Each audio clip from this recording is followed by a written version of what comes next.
అయితే మ్యామ్ ఒక మాట, మనం 10 ఏళ్ల క్రితం చేసిన ఇంటర్వ్యూలో కేసీఆర్ గారి గురించి మీరు చాలా గొప్పగా చెప్పారు ఆ రోజు. మొన్న ఈ మధ్య మీరు కేసీఆర్ గారిని మరమనిషి అన్నారు.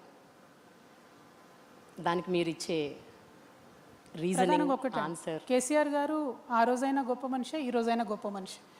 తెలంగాణ రాష్ట్రం గొప్ప మనిషి మరమనిషి ఎలా అయ్యాడని, రాదనుకున్నటువంటి ఒక రాష్ట్రాన్ని కేంద్రంతో కొట్లాడి ప్రజలందరినీ కలుపుకొని తేవడంలో వారి గొప్పతనం ఒక 100 సంవత్సరాలైనా 1000 సంవత్సరాలైనా చెరిగిపోకుండా అలాగే ఉంటుంది. అందులో ఎటువంటి ఇది లేదు.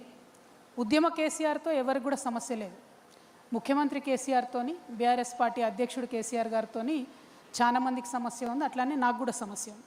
సో ఎస్, ముఖ్యమంత్రిగా అయిన తర్వాత బీఆర్ఎస్ పార్టీ అధ్యక్షులు కేసీఆర్ గారు తీసుకున్న అనేక నిర్ణయాలతోని, ఐడియాలజికల్ ఇష్యూస్తోని నాకు ఇంటర్నల్గా అయినా ఎక్స్టర్నల్గా అయినా ఉన్నటువంటి భిన్నమైన అభిప్రాయాలని ధైర్యంగా చెప్పగలగడమే డెమోక్రసీ. సో అభిప్రాయాన్ని నేను పంచుకుంటా ఉన్నాను, అంతకుమించి ఏం లేదు.